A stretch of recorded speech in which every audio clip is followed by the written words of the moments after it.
BCom third year economic paper third economic development and policy in India. Section A chapter first Bharat के संदर्भ में अल्पविकसित देशों की समस्याएं। अल्पविकसित देशों के मुख्य लक्षण क्या हैं? विस्तार पूर्वक लिखिए। या अल्पविकसित अर्थव्यवस्थाओं की प्रमुख विशेषताओं का वर्णन कीजिए। उत्तर: आर्थिक विकास की दृष्टि से अर्थशास्त्रियों ने विश्व की विभिन्न अर्थव्यवस्थाओं को दो प्रमुख भागों में वर्गीकृत किया है: विकसित औद्योगिकीकृत राष्ट्र तथा समृद्धशाली पश्चिमी राष्ट्रों की रास्ता से मुक्त होने के लिए प्रयत्नशील उपनिवेशवादी राष्ट्र। उपरोक्त वर्णित राष्ट्रों में पहली श्रेणी के राष्ट्रों को विकसित तथा दूसरी श्रेणी के राष्ट्रों को अल्पविकसित अथवा विकासशील राष्ट्रों कहा जाता है। विकसित अर्थव्यवस्थाएं वे हैं जिनके कुल उत्पादन एवं प्रति व्यक्ति आय का स्तर काफ़ी ऊंचा है, इसलिए इन अर्थव्यवस्थाओं में उपभोग, बचत एवं निवेश का स्तर भी काफ़ी है। दूसरी ओर एक अल्पविकसित अर्थव्यवस्था में कुल उत्पादन एवं प्रति व्यक्ति आय का स्तर काफ़ी निम्न होता है। विश्व में अधिकांश अर्थव्यवस्थाएं अल्पविकसित हैं। एक अल्पविकसित अर्थव्यवस्था वह व्यवस्था है जिसमें जनसंख्या वृद्धि की दर ऊंची है, प्रचुर किंतु अल्प शोषित प्राकृतिक व मानवीय संसाधन विद्यमान हैं। पूंजी निर्माण की दर निम्न है। एक और लोगों के रहन सहन का स्तर निम्न है, परंतु दूसरी ओर वे उपलब्ध प्राकृतिक, मानवीय, वित्तीय एवं उद्यमशीलता के संसाधनों का पूर्णतः उपयोग करने के लिए निरंतर प्रयत्नशील है। पहला, प्रति व्यक्ति वास्तविक आय का निम्न स्तर। प्रति व्यक्ति निम्न वास्तविक आय को अल्प विकास का मुख्य सूचक माना जाता है।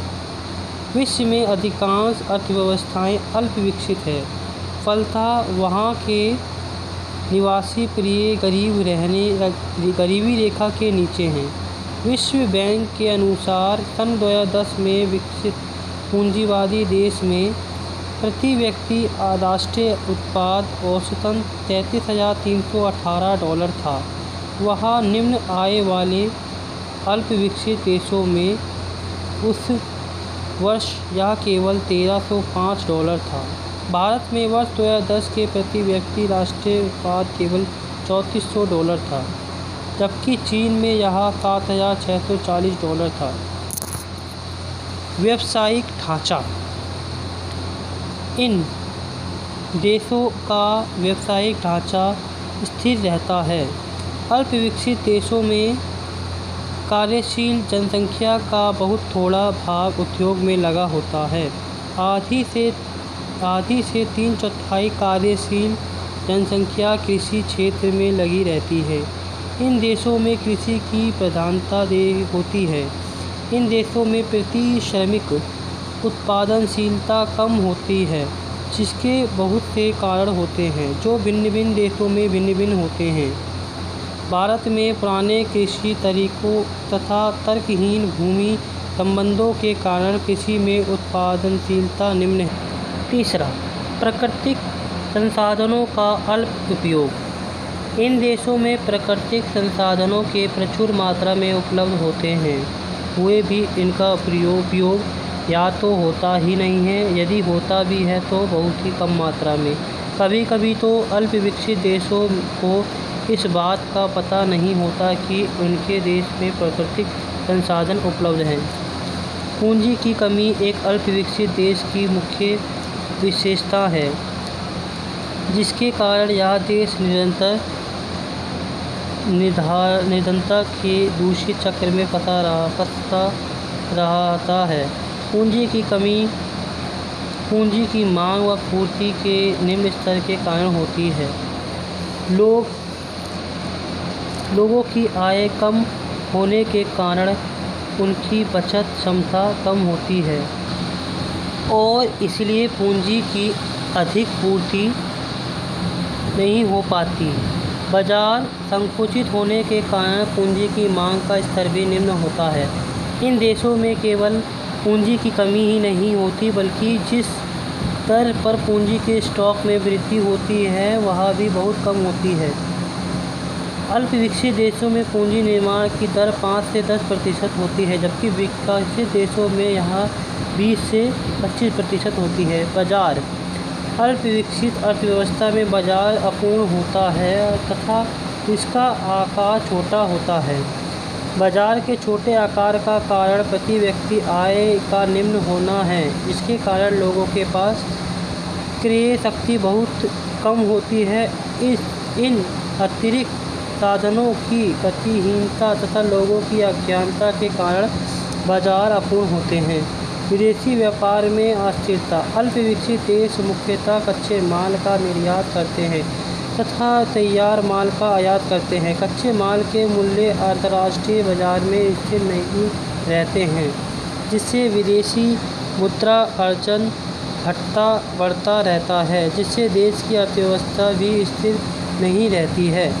आय का वितरण। यद्यपि विकसित देशों में भी आय की असमानता होती है, परंतु अल्प विकसित देशों में यह असमानता बहुत अधिक होती है। साइमन टूजडेंट ने अपने अध्ययन में इस बात की पुष्टि भी की है। उनके अनुसार अमेरिका की 20% जनसंख्या 44% आय प्राप्त करती है, जबकि 60% जनसंख्या 34%। इस प्रकार भारत में भी 20% जनसंख्या 55% आय प्राप्त करती है, जबकि 60% जनसंख्या 28%। 8वां तकनीक। अल्प विकसित देशों के पास तकनीक तथा शिल्प की भारी कमी होती है। इसके लिए उनको विकसित देश पर निर्भर होना पड़ता है। अल्प शिल्प ज्ञान तथा आधुनिक तकनीक के अभाव में ये देश पुराने तरीकों तथा पद्धतियों से ही उत्पादन करते रहते हैं। पूंजी का कम उपयोग किया जाने के कारण उत्पादनशीलता निम्न होती है तथा उत्पादन लागत ऊंची। औद्योगिक पिछड़ापन। अल्प विकसित देश औद्योगिक विकास की दृष्टि से पिछड़े हुए होते हैं। इसका अर्थ यह है कि यहाँ आधारभूत उद्योग का अभाव होता है। यहाँ कुछ उद्योग जो उपभोक्ता वस्तुएं अथवा कृषि से संबंधित वस्तुएं बनाते हैं, उनका भी विकास हो पाता है। जनसंख्या। अल्प विकसित देशों में जनसंख्या आवश्यकता से अधिक होती है। जनाधिक्य का कारण यह है कि विकसित देशों के संपर्क में आने के कारण ये देश सफाई के आधुनिक तरीके अपनाते हैं, जिससे मृत्यु दर गिर जाती है, परंतु जन्म दर में गिरावट नहीं आती और इसलिए जनसंख्या तेज़ी से बढ़ती है। जनाधिक्य के कारण देश में विस्तृत बेरोजगारी एवं अर्ध बेरोजगारी को बढ़ावा मिलता है। 11वां बेरोजगारी एवं अल्प बेरोजगारी। अल्प विकसित देशों में भारी मात्रा में बेरोजगारी और अल्प बेरोजगारी पाई जाती है। ये अर्थव्यवस्थाएं कृषि प्रधान होती हैं, जहाँ पर ये आवश्यकता से अधिक व्यक्ति यहाँ अल्प बेरोजगारी की स्थिति है। कमज़ोर प्रशासनिक ढांचा। अल्प विकसित देशों में प्रशासन न केवल कमज़ोर और अकुशल है, बल्कि भ्रष्ट भी है। अकुशल प्रशासन का प्रमुख कारण प्रबंधकीय और संगठनात्मक सुविधाओं की कमी तथा राजनीतिक व्यवस्था का स्वरूप है। लोकतांत्रिक ढांचे में कठोर नियंत्रण को अपनाना कठिन होता है। अधिकांश जनता के अशिक्षित होने के कारण प्रशासनिक अधिकारी अपनी शक्ति का दुरुपयोग करने में सफल हो जाते हैं। 13वां सामाजिक और आर्थिक संस्थाएं। आर्थिक एवं सामाजिक संस्थाओं का एक देश के आर्थिक विकास में महत्वपूर्ण योगदान होता है। अल्प विकसित देशों में मुद्रा, बैंकिंग संस्थाओं, बीमा कंपनियों, व्यावसायिक प्रतिष्ठानों, वित्तीय संगठनों आदि आर्थिक संस्थाओं का अभाव है। इस प्रकार इन अर्थव्यवस्थाओं में जाति प्रथा, सम्मिलित कुटुंब प्रणाली, अंधविश्वास, अशिक्षा, नए सामाजिक मूल्यों के प्रति उदासीनता, सामाजिक चेतना का अभाव आदि ऐसी सामाजिक बुराइयां और सामाजिक बाधाएं हैं जो आर्थिक विकास को अवरुद्ध कर देती हैं। प्रश्न 2, क्या भारत एक अल्प विकसित अर्थव्यवस्था है? विवेचन कीजिए। या भारतीय अर्थव्यवस्था की उन विशेषताओं का वर्णन कीजिए जो यह प्रदर्शित करती है कि भारत एक अल्प विकसित अर्थव्यवस्था है। या क्या आप भारत को अल्प विकसित अर्थव्यवस्था की श्रेणी में रखेंगे? स्पष्ट कीजिए। उत्तर: भारतीय अर्थव्यवस्था एक अल्प विकसित अर्थव्यवस्था है। यह प्राकृतिक साधनों की बहुलता है, परंतु तकनीकी ज्ञान और पूंजी के अभाव में उनका शोषण नहीं हो पाया। इसलिए भारत के निवासी निर्धन हैं। यह अल्प विकास के सभी असर सर्वत्र देखने को मिलते हैं, जैसे कम प्रति व्यक्ति आय, कृषि पर अत्यधिक निर्भरता, कम पूंजी निर्माण, बेरोजगारी एवं अल्प बेरोजगारी इत्यादि। भारतीय अर्थव्यवस्था की अल्प विकास की स्थिति को ठीक प्रकार से जानने के लिए इसकी निम्न प्रमुख विशेषताओं को जान लेना उचित है। पहला कम प्रति व्यक्ति आय। भारत की प्रति व्यक्ति आय का स्तर बहुत नीचा है। 2010 में भारत की प्रति व्यक्ति आय मात्र $3,400 थी, जबकि अमेरिका को $39,960 थी। भारत में प्रति व्यक्ति आय न केवल कम है बल्कि वृद्धि की दर भी बहुत धीमी है। पिछले 65 वर्ष की औसत वार्षिक दर 2.25% है, जो विकसित देशों की तुलना में बहुत कम है। कृषि की प्रधानता। भारत एक कृषि प्रधान देश है। यहाँ प्रत्यक्ष रूप से लगभग 51% जनसंख्या इस व्यवसाय पर निर्भर करती है। व्यावसायिक ढांचे और आर्थिक विकास के स्तर के संबंध को देखने से पता चलता है कि कृषि प्रधान देश अल्प विकसित एवं अविकसित होते हैं। इसलिए भारत में कृषि पर अत्यधिक निर्भरता भारतीय अर्थव्यवस्था के अल्प विकसित होने का सूचक है। भारत की कृषि बहुत ही पिछड़ी हुई स्थिति में है। कृषि का राष्ट्रीय आय में योगदान मात्र 41% ही है। यह प्रति एकड़ उपज और प्रति व्यक्ति औसत जोत का आकार बहुत कम है। उचित संस्थागत एवं तकनीकी परिवर्तन के अभाव में भारत खननों के सभी क्षेत्रों में पूर्णतः आत्मनिर्भर नहीं हो पाया है।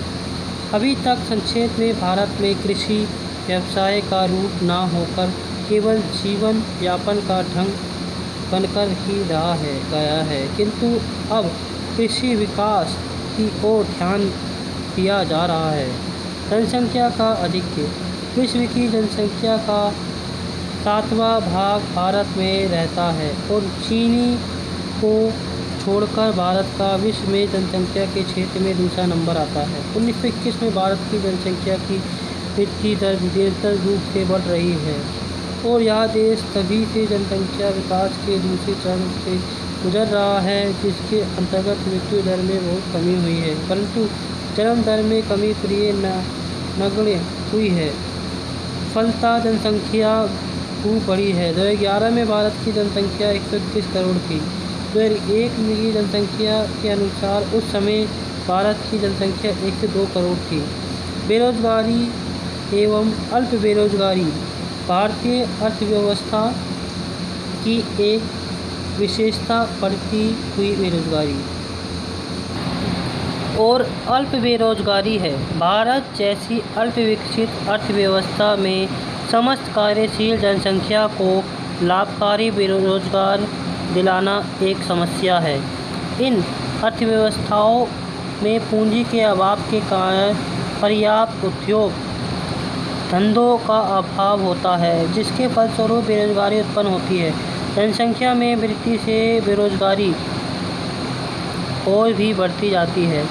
पंचवर्षीय योजनाओं में अधिक रोजगार की सुविधाएं उत्पन्न करने के बावजूद भी प्रत्येक योजना के अंत में बेरोजगार की संख्या बढ़ती जाती है। अल्पविकसित देश में कृषि क्षेत्र में प्रिय सभी जगह अल्प बेरोजगारी पाई जाती है और ऐसी ही भारत में भी है।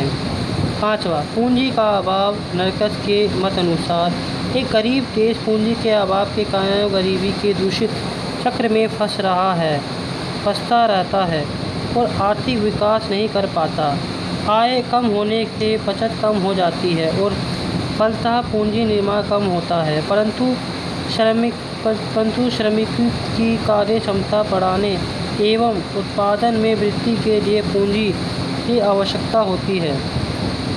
स्वयं संचालित विकास की स्थिति प्राप्त करने के लिए राष्ट्रीय आय का 25 से 30% भाग पूंजी निर्माण के लिए पर्याप्त होना चाहिए। भारत में निर्धनता के कारण यह दर बहुत कम रही है। रोजगार योजना काल से पूर्व घरेलू बचत की दर लगभग 7% थी, जो बहुत कम थी, पर अब इसमें पर्याप्त वृद्धि हुई है। इसका मुख्य कारण उदारीकरण की नीति को अपनाना है, परंतु स्थिति में सुधार को अक्टूबर 2008 से आई विश्व स्तरीय मंदी ने गहरा धक्का पहुंचाया है। भारत अभी भी मंदी के प्रभाव से उभरा नहीं पाया है। 6, प्राकृतिक संसाधनों की बहुल्यता। भारत प्राकृतिक साधनों की दृष्टि से एक बड़ा संपन्न देश है। यहाँ विभिन्न प्राकृतिक साधन विविध रूपों में पर्याप्त मात्रा में पाए जाते हैं, जैसे भूमि, मिट्टी, जल, वन, खनिज पदार्थ, मछली इत्यादि। देश में लगभग 40 प्रकार के खनिज पदार्थ पाए जाते हैं, जिनमें से कुछ हमें एकाधिकार सा प्राप्त है। यहाँ 22% भूमि पर वन पाए जाते हैं, जिनसे अनेक प्रकार की वस्तुएं उपलब्ध होती हैं। यहाँ जल प्रचुर मात्रा में पाया जाता है, जो चालक शक्ति एवं सिंचाई के अतिरिक्त अन्य कई प्रयोगों में आता है। जलवायु और मिट्टी में विविधता के कारण यहाँ सब प्रकार की फसलें उगाई जा सकती हैं। प्राकृतिक संसाधनों के कारण ही भारत में एक धनी देश कहा जाता है। औद्योगिकरण का अभाव। भारत की जनसंख्या बड़ी असंतुलित है। यहाँ औद्योगिक क्षेत्र और सेवा क्षेत्र का बहुत कम विकास हो आया है। यद्यपि इन क्षेत्रों का राष्ट्रीय आय में बड़ा महत्वपूर्ण योगदान है। यहाँ पूंजीगत वस्तुओं का उत्पादन बहुत कम होता है और जनसंख्या का बहुत कम भाग अपनी जीविका के लिए उद्योगों पर निर्भर करता है। पश्चात दोनों में स्थिति इससे बिल्कुल भिन्न है। सन 1991 के आर्थिक सुधारों के क्रियान्वयन से स्थिति में सुधार हुआ है। 8वां, उचित आर्थिक ढांचे का अभाव। भारत में आर्थिक विकास के लिए उचित संस्थाओं और संगठनों का अभाव है। आर्थिक विकास के लिए मानव शक्ति, पूंजी और तकनीकी आवश्यक कारक माने जाते हैं। भारत में इन तीनों कारकों का अभाव रहा है। यहाँ की मानव शक्ति प्रिय बड़ी घटिया किस्म की रही है। यहाँ का श्रमिक स्वास्थ्य की दृष्टि से केवल हट मांस का पुतला, शिक्षा की दृष्टि से अनपढ़, प्रशिक्षण की दृष्टि से शून्य और अंधविश्वास व भाग्यवाद का जीता जाता प्रतीक रहा है। यह बचत को एकत्रित करने तथा वित्तीय सहायता प्रदान करने के लिए उचित वित्तीय संस्थाओं का अभाव रहा है। आयात और परिवहन के साधनों का भी अभी तक ठीक प्रकार से विकास नहीं हो पाया है। अच्छी तकनीक के क्षेत्र में हम बहुत पीछे हैं। इसी कारण यहाँ उत्पादन बहुत कम हो पाता है। भारत में सुधारी हुई तकनीकें कुछ एक बड़ी इकाइयों तक ही सीमित है। यदि कहीं अच्छी तकनीक को अपनाया भी जाता है तो श्रमिकों द्वारा छँटनी के आधार पर उसका विरोध किया जाता है।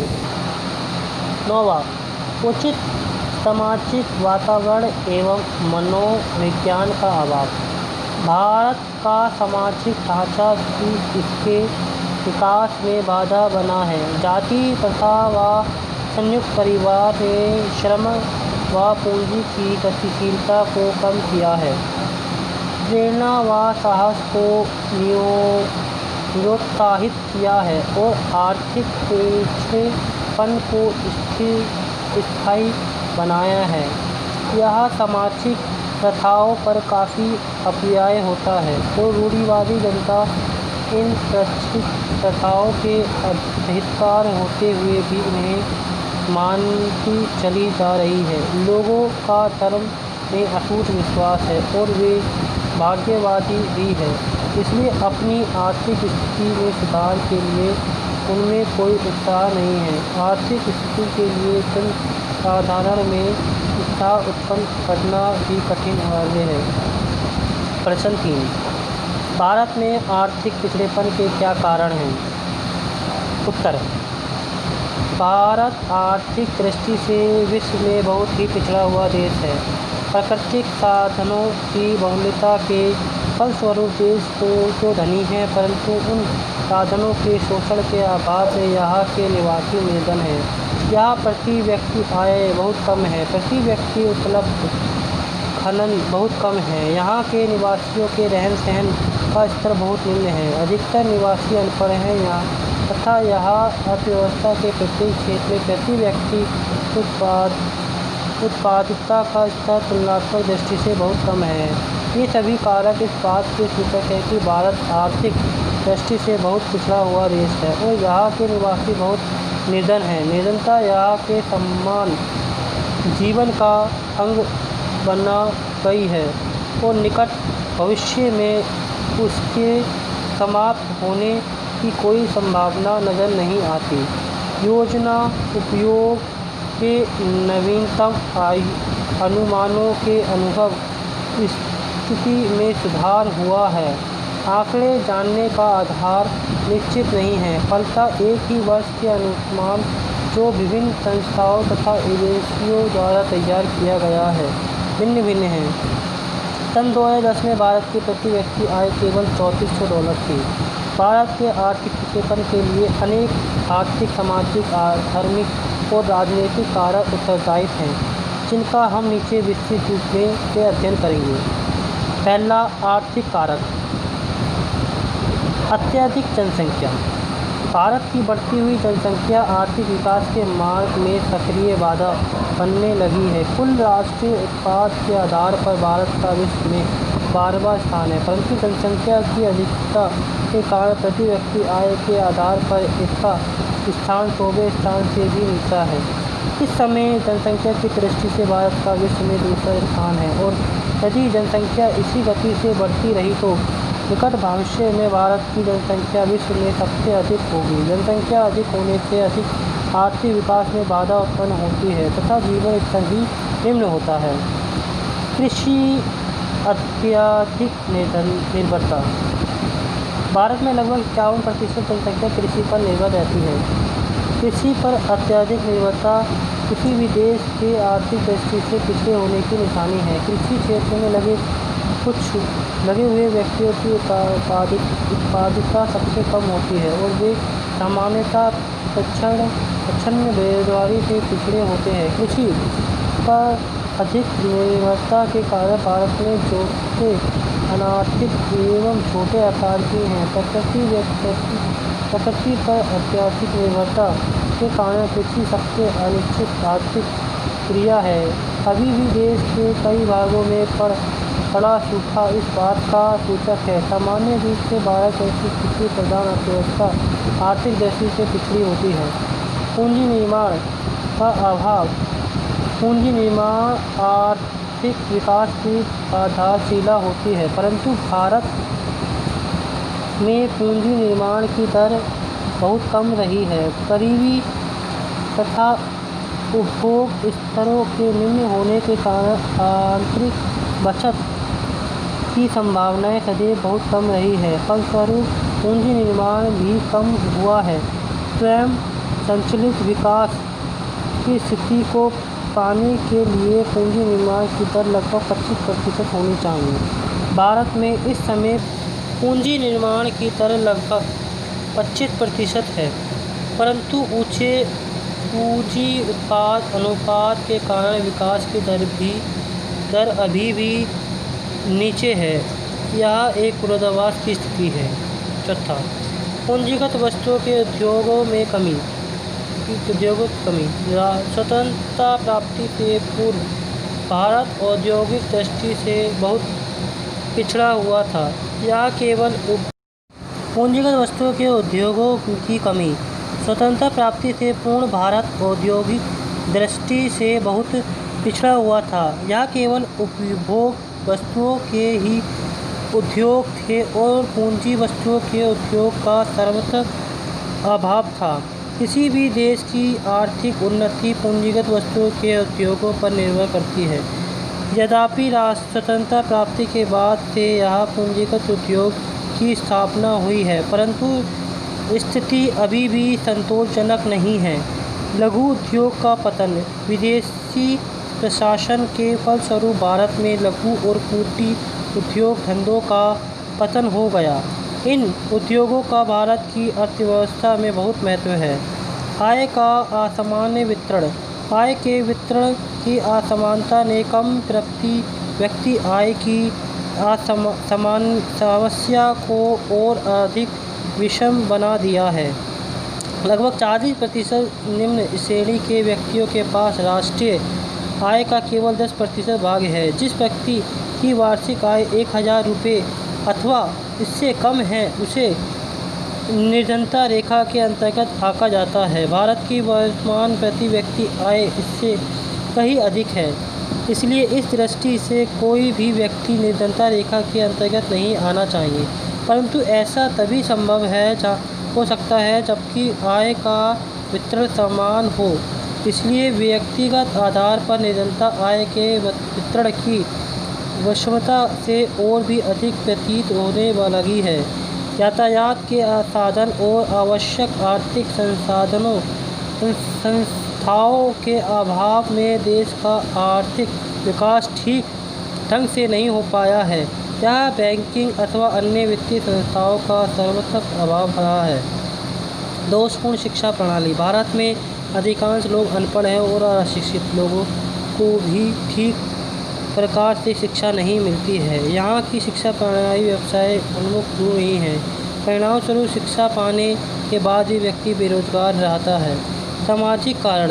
भारत में अनेक ऐसे सामाजिक रीति रिवाज और प्रथाएं हैं जिनका देश के आर्थिक जीवन पर विपरीत प्रभाव पड़ता है। जैसे जाति प्रथा से श्रमिक की गतिशीलता कम हुई है। संयुक्त परिवार प्रथा से उत्तम क्षमता कम हुई है तथा उत्तराधिकार के नियमों ने व्यक्तियों को श्रमिक बना दिया है, आश्रित बना दिया है। राजनीतिक कारक।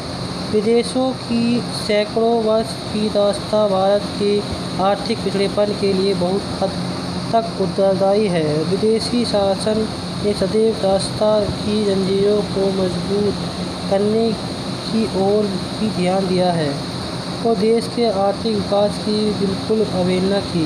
परिणामस्वरूप विभाजन के समय आर्थिक दृष्टि से देश बहुत ही जीर्ण आर्थिक अवस्था में था। अब भी आर्थिक नीतियों के राजनीतिकरण के कारण आर्थिक प्रगति उतनी नहीं हो पाई जितनी होनी चाहिए थी। स्वतंत्रता के समय भारत अर्थव्यवस्था के क्या महत्वपूर्ण अभिलक्षण थे? उत्तर। विभाजन के समय भारतीय अर्थव्यवस्था औपनिवेशिक समानतावादी, पिछड़ी और गतिहीन तक पंक्तियों में थी, जिसका नीचे विस्तार से विवेचन किया गया है। भारतीय अर्थव्यवस्था का औपनिवेशिक स्वरूप। आज़ादी के समय भारतीय अर्थव्यवस्था का स्वरूप औपनिवेशिक था।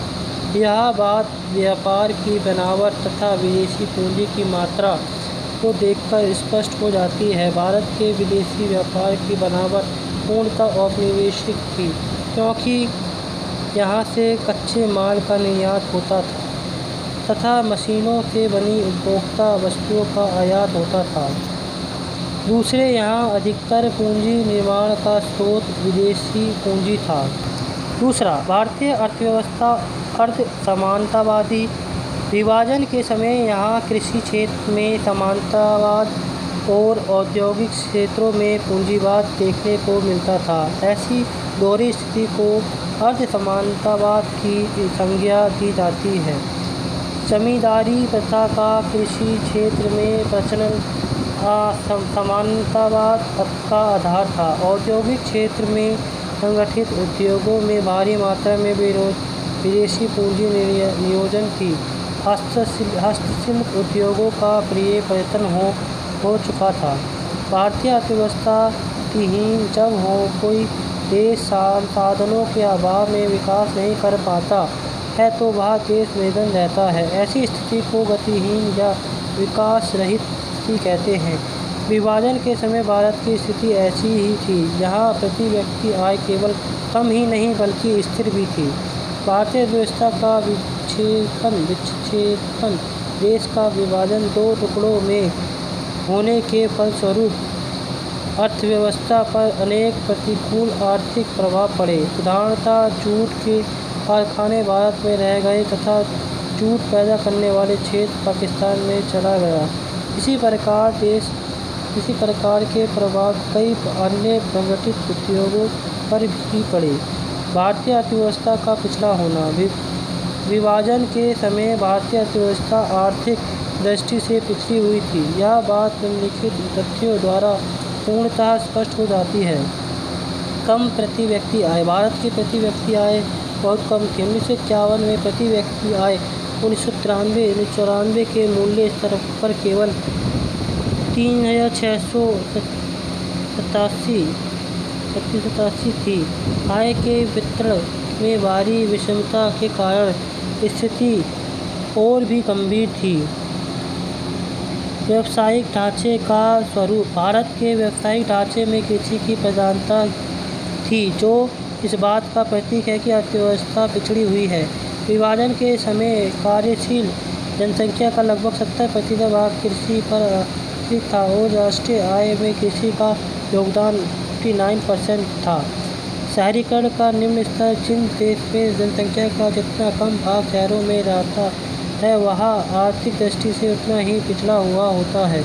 इसके विपरीत यदि जनसंख्या का अधिक भाग शहरों में रहता है तो वहाँ उद्योगों और व्यापार अधिक विकसित होते हैं। भारत में 1921 तक जनसंख्या का केवल 11% भाग शहरों में रहता था। 1941 में शहरों में आने वाले का प्रतिशत केवल 14.2% था।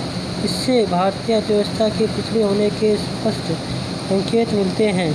ऊंची जन्म और मृत्यु दरें। निर्धन और पिछड़े हुए देशों में जन्म और मृत्यु दरें दोनों बहुत ऊंची होती हैं।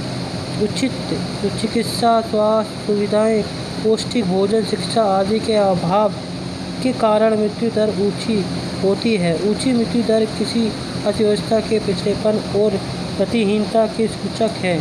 भारत में 1911 में जन्म दर और मृत्यु दर क्रमशः प्रति 1000 49 और 42 थी।